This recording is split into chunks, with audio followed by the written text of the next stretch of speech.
볼린저 밴드는 크게 세 가지로 구성되어 있습니다. 중간 밴드, 상단 밴드, 하단 밴드로 이루어져 있는데요. 중간 밴드는 N일 단순 이평선을 나타냅니다. 쉽게 말해 주가 평균을 뜻합니다. 상단 밴드와 하단 밴드는 중단 밴드에 N일 표준 편차를 더하고 뺀 값입니다. 표준 편차는 변동성을 측정하는 척도로 많이 활용되는 친구이고요. 쉽게 정리를 해볼까요? 중간 밴드는 주가의 평균 나타내는 요소이고 상단 밴드는 주가의 평균을 변동성을 더한 값, 하단 밴드는 주가의 평균의 변동성을 뺀 값을 의미한다고 볼 수 있습니다. 볼린저 밴드를 어떻게 보는지 알았다면 활용이 가장 중요하겠죠. 볼린저 밴드는 크게 네 가지 전략으로 활용해 볼 수 있는데요. 순서대로 평균 회귀 전략, 추세 추종 전략, 스키즈 전략, 쌍바닥 식별 패턴 전략을 소개해드리려고 합니다. 첫 번째 평균 회귀 전략입니다. 평균 회귀 전략은 밴드 하단을 상향 돌파한 경우 매수, 밴드 상단을 하향 돌파하면 매도하여 투자하는 방법입니다. 평균 회귀 전략은 볼린저 밴드의 상하단 밴드를 잠재적인 저항선과 지지선으로 활용하는 방법이라고 볼 수 있습니다.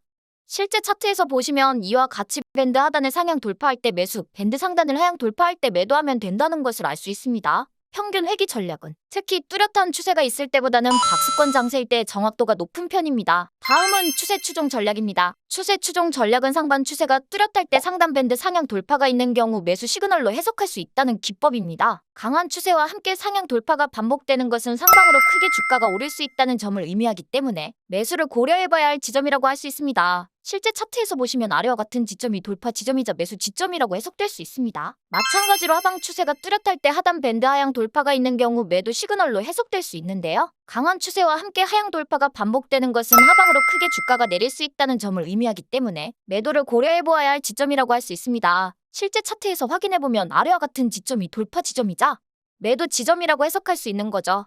이러한 추세 추종 전략은 추세가 있을 때 정확도가 높다는 특징을 가지고 있습니다. 다음은 스키즈 전략입니다. 스키즈 전략은 밴드의 폭이 커질 때를 유의해서 보아야 하는 전략인데요. 밴드 폭이 넓어지는데 주가가 상승하고 있다면 매수 시그널로 보고 밴드 폭이 넓어지는데 주가가 하락하고 있다면 매도 시그널로 본다는 기법입니다. 볼린저 밴드는 폭이 작아지고 커지는 특징을 갖고 있는데요. 이는 변동성 증가와 감소를 반복하는 특징을 갖고 있다는 것을 의미합니다. 즉, 폭이 좁았다가 넓어지는 것은 곧바로 변동성이 확대될 가능성이 높다는 것을 의미합니다. 스키즈 전략에 따라 폭이 좁았다가 넓어지는 시기에 아래와 같이 하락하고 있어서 매도 시그널, 폭이 좁았다가 넓어지는 시기에 상승하고 있어서 매수 시그널이 떴다고 볼 수 있습니다. 마지막으로 볼린저 밴드는 쌍바닥 차트 패턴을 찾는 데도 사용이 될 수 있습니다. 주가가 하락할 때 밴드 하단을 지지하고 주가가 상승하면서 밴드 중단을 저항, 다시 주가가 하락하면서 밴드 하단을 지지한 후 주가가 상승할 때 다시 밴드 상단을 크게 돌파할 수 있다는 기법입니다. 실제 차트에서 보시면 아래와 같은 패턴을 쉽게 식별할 수 있게 됩니다. 볼린저 밴드의 특징은 볼린저 밴드 상하단선은 저항선 지지선으로 작용할 수 있다. 주가가 정규 분포를 따른다고 가정하면 볼린저 밴드는 중간 밴드에 두 표준 편차를 더하고 뺀 값이라고 볼 수 있는데요.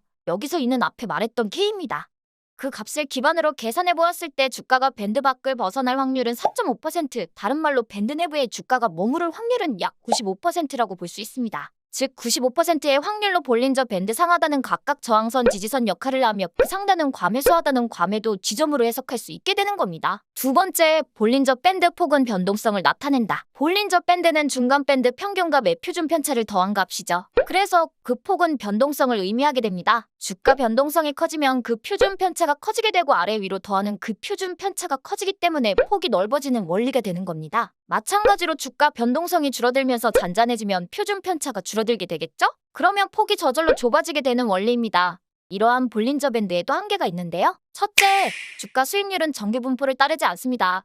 따라서 정기분포 성질을 쓰기가 어려워요. 앞서 말한 대로라면 주가의 95%가 밴드 안에 머물러야 하지만 실제로는 정기분포를 따르지 않기 때문에 주가의 88%만이 밴드 안에 머무는 현상을 보입니다. 즉, 정확도가 다소 떨어진다는 단점이 있습니다. 두 번째, 볼린저 밴드는 주가의 변동성 정보만 제공하는데요. 따라서 단독으로 쓰기보다는 다른 지표, 즉 추세 지표, 모멘텀 지표, 감정 지표, 거래량 지표, 시장 정보 등을 활용하는 것이 정확도를 높이는 데 더 도움이 됩니다. 볼린저 밴드 한계를 요약해보면 정규 분포를 따르지 않아 정확도가 떨어진다. 두 번째, 가격 정보만을 반영하기 때문에 다른 지표와 함께 쓰는 것이 좋다? 라고 요약해볼 수 있겠습니다. 이제 그럼 볼린저 밴드 잘 활용할 수 있겠죠?